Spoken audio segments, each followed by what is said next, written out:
Combined east Godavari జిల్లాలో ఓ మంచి public prosecutor పనిచేసి రిటైర్ అయ్యారు మీరు. సార్ సాధారణంగా ప్రతి కేసు క్రైమ్ జరిగిందనుకోండి. అవునండి. క్రైమ్ జరిగిన వెంటనే FIR, investigation, charge sheet, trial, judgement. ఈ ప్రాసెస్ నడుస్తుంటుంది. ఈ ప్రొసీజర్‌లో కొన్ని కేసులు అక్విడల్ అవుతాయి. కొన్ని కన్విక్షన్ వస్తుంటాయి. అంటే నేరస్తుడు తప్పు చేయకుండా మరొకసారి భయం రావాలన్నా, లేదా ప్రజల్లో ఒక భరోసా రావాలంటే ఖచ్చితంగా నేరస్తుడు శిక్ష పడాల్సిందే. అవునండి. కానీ కొన్ని కేసులు ఎందుకో అవి వీగిపోతుంటాయి. దానికి రకరకాల కారణాలు కనిపిస్తాయి. ఇన్వెస్టిగేషన్ పార్ట్ అయినా రావచ్చు, లేదా సాక్షులు కానీ తారుమారు అవ్వచ్చు, లేదా కంప్లైంట్ ఒక్కోసారి విత్డ్రా అయిపోతుంటారు. ఈ 2 రీజన్లు పక్కన పెడదాం, సాక్షులు ప్లస్ ఇది. కానీ ఈ ఐఓ తను చేసిన కొన్ని మిస్టేక్స్ కూడా పోతుంటాయి. అవునండి. అంటే ఐఓ కరెక్ట్‌గా చేస్తే ఆ చైన్ లింక్ కరెక్ట్‌గా కలిపితే బెనిఫిట్ ఆఫ్ డౌట్ అనేది రాకుండా చేస్తారు. కానీ ఆ బెనిఫిట్ ఆఫ్ డౌట్ వచ్చిందంటే డిఫెన్స్ వాళ్ళకి అదొక పెద్ద ప్లస్ అవుతుంటుంది. ఇదే రీజన్ ఉంటుందా? ఇంకా వేరే రీజన్స్ ఉంటాయా? అన్నతో పాటు పబ్లిక్ ప్రాసిక్యూటర్ అనగానే ఒక జ్యుడిషియల్ ఆఫీసర్‌కి సరైన ఆఫీస్ లేకపోవడం, ఎక్కడో చెట్ల కింద కూర్చొని సలహాలు ఇస్తుంటారు. ఆ వ్యవస్థ నుంచి మనం బయటికి రావాలంటే ఏం చేయాలి? ప్లస్ ఈ 3 ప్రశ్నలకు సమాధానం చెప్పే ముందు గోపాలరావు గారు బై ఛాన్సా, బై చాయిసా నల్లకొట్టు వేసుకోవడానికి మీ కుటుంబ నేపథ్యం చెప్పండి. బై ఒక భూస్వామ్య కుటుంబంలో పుట్టిన నేను బీఎస్సీ వరకు అమలాపురాన్నే చదువుకున్నానండి. మా మేనమామ గారు, మామగారు ఒక పేరు మోసిన క్రిమినల్ లాయర్. మొత్తం లాయర్ కుటుంబం. లాయర్ కుటుంబం. ఇప్పటికీ కూడా మా కజిన్స్, మా బావమరుదులో ఒక బావమరుదు వీళ్ళంతా కూడా లా చదివేరు. మొత్తం టోటల్ కుటుంబం లాయరే చదివేరు. కానీ లేదు, అప్పటి మా మామగారు సలహా మీద నేను ఎంఎస్సిలో సీటు వచ్చినప్పటికీ నేను ఆంధ్ర యూనివర్సిటీ బిఎల్లో జాయిన్ అవ్వటం జరిగిందండి. నేను బిఎల్లో జాయిన్ అయిన తర్వాతే ఈ లా మీద ఇంట్రెస్ట్ పెరిగింది. ఆంధ్ర యూనివర్సిటీ వైజాగ్లో ఉన్నటువంటి ఎక్స్పోజర్ ఇంకొక యూనివర్సిటీలో ఉంటుందని నేను ఏమి భావించట్లేదు.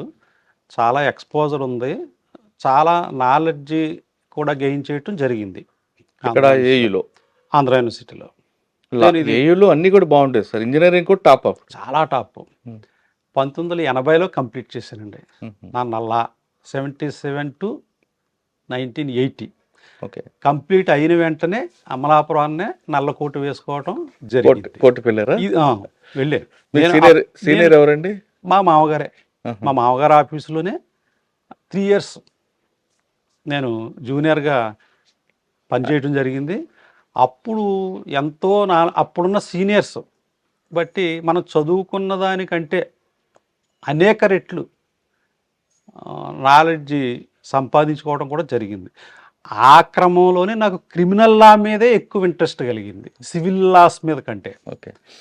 అప్పుడే నేను జ్యుడిషియల్ ఆఫీసర్గా వెళ్ళాలని అనుకోలేదండి. ఏం చేతంటే నేను ఆ టెస్టులు రాయటం అవి నేను కూడా చెయ్యొచ్చు, వెళ్ళొచ్చు. కానీ నేను ఆ మార్గం ఎంచుకోలేదు. నేను పోలీస్ తరపునే పీపీగా ఉండాలనే మార్గం ఎంచుకున్నాను. సార్ మీరు లా చేశారు మామయ్య గారి ప్రోద్బలంతో. అవును. అయిన తర్వాత ప్రతి మనిషికి గోల్ ఉంటుందండి. అవును. సర్వీస్ మోటో చేద్దాం అనుకున్నారా? ప్రొఫెషనల్గా ఉందాం అనుకున్నారా మీ ప్రొఫెషనల్ని, లేదా కమర్షియల్ చేద్దాం అనుకున్నారా? అప్పట్లో ఎంతో ప్రాక్టీస్ ఉన్నటువంటి ఆఫీసు వదులుకోవటం అనేటువంటిది ఒక రకంగా అది తప్పో రైటో నాకు తెలియదు. కానీ ఆర్థికపరమైనటువంటి విషయాల్లో అయితే నేను అవన్నీ వదిలేసుకున్నానండి. ఎంచేదంటే అప్పటికే 2-3 కోట్ల వరకు నేను జూనియర్నైనా నేనే చూసేవాడిని. మా సీనియర్ అప్ చెప్పిన వర్క్. ఓకే. మిగతా సెషన్స్ కేసులు రాజమండ్రి లాంటివి ఆయన చూసేవారు. అటువంటి స్థితిలో సడన్గా ఉద్యోగం మీద ప్రేమతో ఒక మార్కు క్రియేట్ చేసుకోవాలి మనం అనేటువంటి ప్రేమతో నేను ఆర్థికపరమైనటువంటి విషయాలను పక్కన పెట్టి నేను ఉద్యోగానికి వెళ్ళటం జరిగిందండి. ఓకే. నిజంగా అప్పటికి జీతాలు నా స్థాయికి సరిపోవు, నేను ఫ్యామిలీ పెంచుకోవడానికే సరిపోదు గవర్నమెంట్ వారు ఇచ్చిన జీతాలు అప్పట్లో. సార్ ఫస్ట్లో మీరు తీసుకున్నప్పుడు మీకు ఫస్ట్ ఇచ్చిన ఫైల్ ఏంటి? అండ్ బెయిల్ పేపర్లు బెయిల్ చూసారా, లేదా ఏం వేశారు? ఒకటి. రెండోది, అప్పట్లో సీనియర్ దగ్గర రాత్రి 11 వరకు ఆఫీసులో ఉన్న రోజులు అవి. అవును.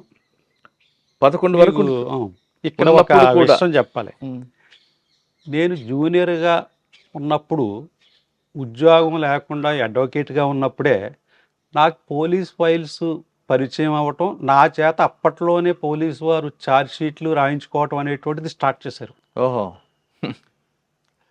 సంఘ సేవగా ఉమ్, ఊరికినే. ఉమ్, నాకు అంచేత ఉద్యోగంలో ప్రవేశించిన తర్వాతే పోలీసు వారు పరిచయం అయ్యారు అనేటువంటి మాట తప్పండి. లేదు ముందే మీ పరిచయం. నేను అక్కడ ఉన్నప్పుడే జూనియర్ ప్లేడర్ గారు చాలా చురుకుగా ఉండటం చూసి మా ఆఫీస్కి వచ్చినటువంటి పోలీస్ ఆఫీసర్లు అందరూ కూడా నాకు పలానా డాక్యుమెంట్ రాసి పెట్టండి, పలానా ఛార్జ్ షీట్ రాసి పెట్టండి అని అప్పట్లోనే నన్ను ఓకే. అడగటం జరిగింది. నేను వారి మీద ఉన్నటువంటి పోలీస్ ఆఫీసర్స్ మీద ఉన్నటువంటి అప్పట్లో క్రేజ్ అనండి, ఇంకోటి అనండి, పోలీస్ మీద ఉన్నటువంటి క్రేజ్ అనండి, నేను రాయటం జరిగింది.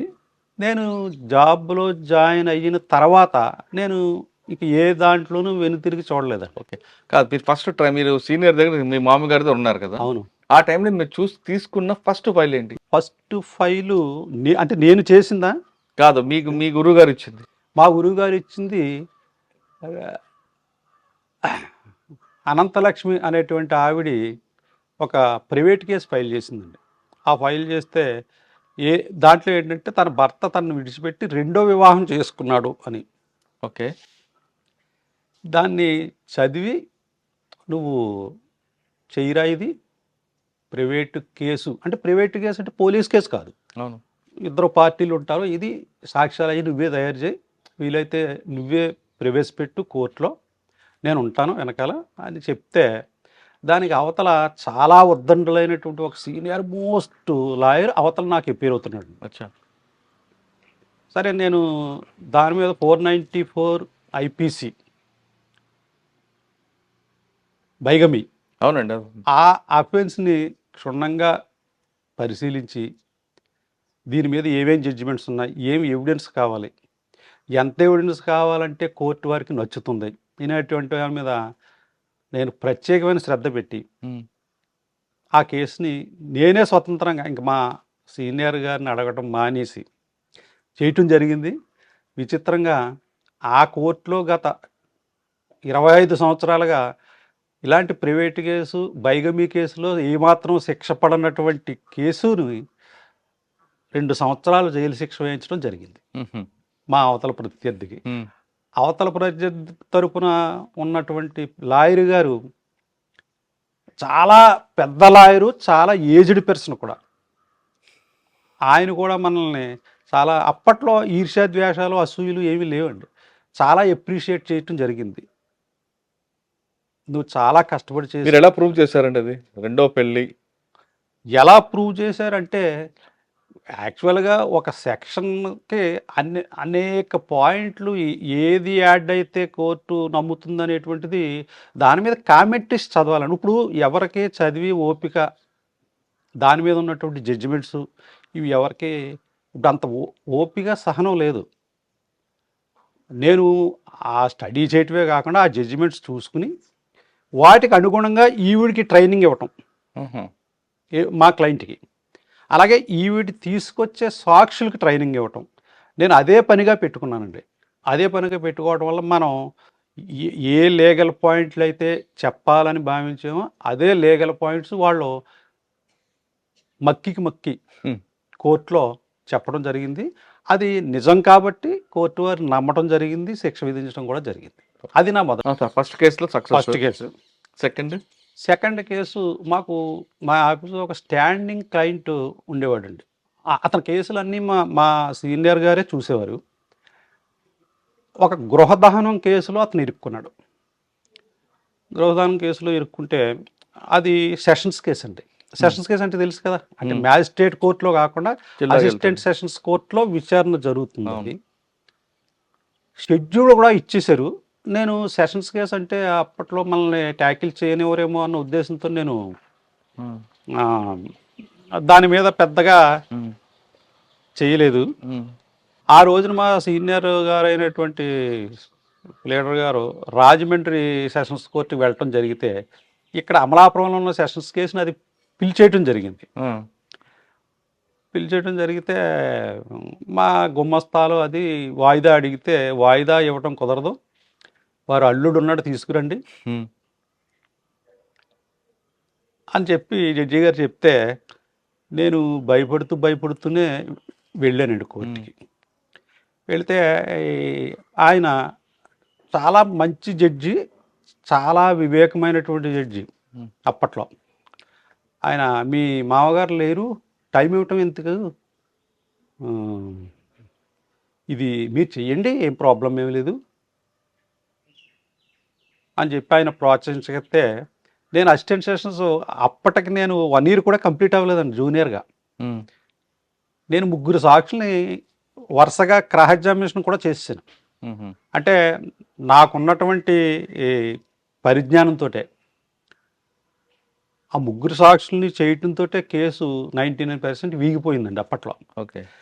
తిరిగి వచ్చిన తర్వాత మా సీనియర్ గారు అదేంటి అసిస్టెంట్ సెషన్స్ నువ్వు అప్పుడే ట్యాకిల్ చేసేవేంటి అని చెప్తే మటుకు అని కోర్టులోనే కొంచెం నన్ను కోపగించు. కోపగించుకుంటే పైనుండి జడ్జి గారు సార్ లీడర్ గారు మీకంటే చాలా సమర్థవంతంగా చేశాడు, అతన్ని ఎంకరేజ్ చేయండి, డిస్కరేజ్ చేయకండి అని చెప్పడం జరిగింది. ఉమ్, ఆ తర్వాత నుంచి మా సీనియర్ గారు మా మామగారే కదా, ఉమ్, ఇంకా నన్ను ఇంకేమాత్రం వెనకంజ వేయండి. వెనకంజ వేయనివ్వకుండా ఇష్టం నువ్వే చేయని చెప్పి అనేక కేసులు నాకు అప్పగించడం జరిగింది. వాటిలో చాలా కేసులు అంటే అప్పుడు డిఫెన్స్ లాయర్ కాబట్టి నేను ఎక్విట్ల మీదే కాన్సన్ట్రేట్ చేయటం వల్ల కేసులు పోవటం జరిగింది. తర్వాత ఈ అపాయింట్మెంటులోకి వెళ్ళిన తర్వాత ఉమ్, మన స్టైల్ మారింది, వెర్షన్ మారిపోయింది. చేంజ్ అయ్యిందండి.